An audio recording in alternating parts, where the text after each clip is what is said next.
I'm so happy I wasn't on the watch along with you yesterday because I could see Oh, there was moments when you went, this is what you went, and it was just a reminder of being back in the watch along. He goes, I forgot this.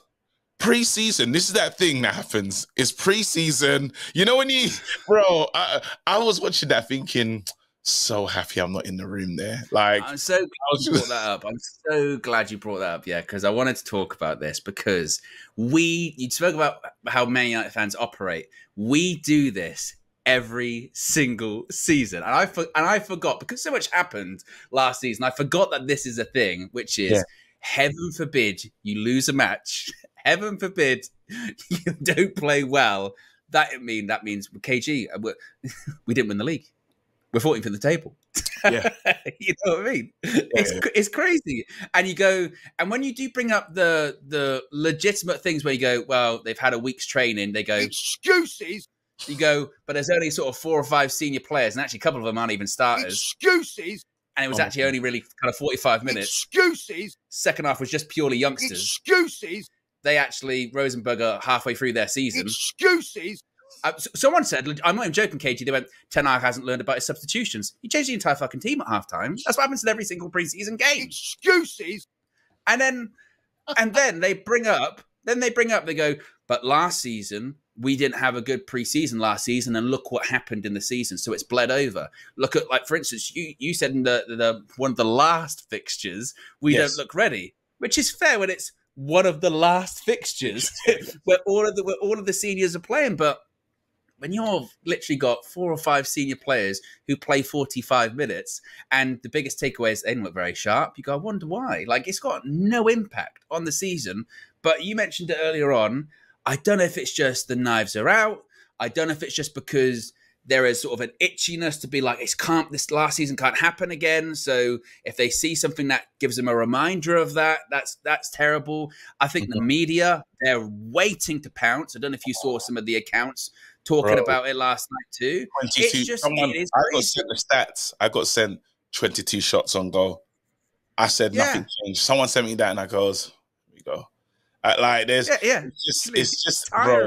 When I tell you, yeah, and alongside the Gareth Southgate news as well, and it says makes his path very simple for the United job. And I was thinking, where, like, literally, we're in this thing, Man United. We have to be so careful as a club because they're ready. I'm telling you, not just internally, externally, our rivals can't wait. They can't wait. And what was so foolish about people's takes and stuff, and I get it. If that's a lot of the first team, you say, well, what's going on here? What's changed? Yeah, exactly. And the other. But then, mate, you're talking about there's 2 players. Let's think of the team. Mason Mount is not solidified himself as a Man United starter. Rashford is the in that team yesterday. Rashford's the number 1 starter, I would say. He's a number 1 starter.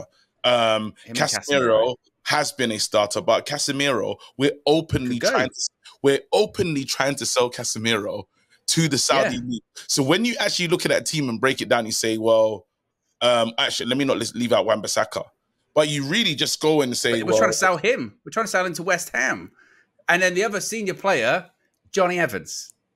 Johnny Evans, and we're kind of including Hannibal Mejbri in there as like, well, he's playing games for Man United now. You know what I mean? So like, for now, it's like, guys, all right. So now let's really look at that team and say, well, expectation levels. Now, second half, and it is what it is. But I just think that one thing I would like, is we need to hit the ground running. Just so I don't want the divisiveness within our fan base. I kind of want to. Everyone band together. So even the Ten Hag outers, Ten Hag inners, we all band together and just kind of stick our middle fingers up at everybody else that wants to see us fall.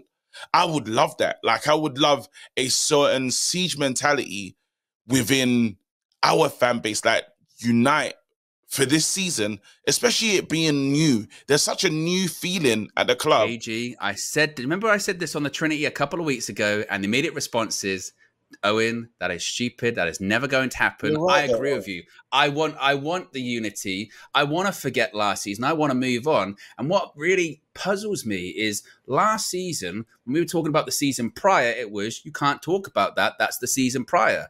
Whereas at the moment, all we want to talk about is last season now. But we established the rules last season of last season's last season, and you can't talk about that. Why are we dwelling on the past so much about 45 minutes in a pre-season game? We beat Arsenal on tour last season, and guess what? That didn't mean anything. And we're establishing the ground rules that it can't work either way. If we'd have won yesterday, KG, what would the response be? It doesn't matter. It's pre-season. It counts for nothing. So when we lose, it should be the same, isn't it? Of like, well, it's preseason. It doesn't really count for that much. Not to say you can't take anything away from it. Of course you can. Of course you can look at players going, like yesterday, Casemiro, don't look very sharp. He's flying his tackles. I don't know about that.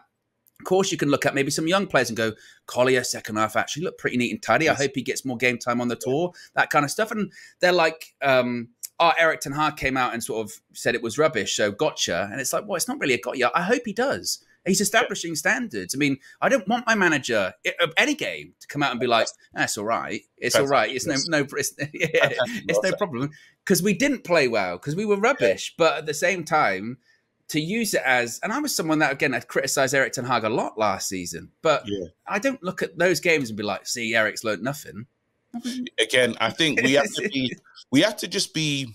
There has to be experience as a fan base, and we have to understand. Okay. Because even me now, when we play Arsenal and Liverpool again, while I would love those victories and stuff, I can't look into those victories and say a madness. I remember telling Don Robbie and them lot after the game, sit down, hold that. They finish second, we finish 8th. You know what I mean? Like that is the. You'll do it again, though. You'll do it again. You'll do it again. Yeah.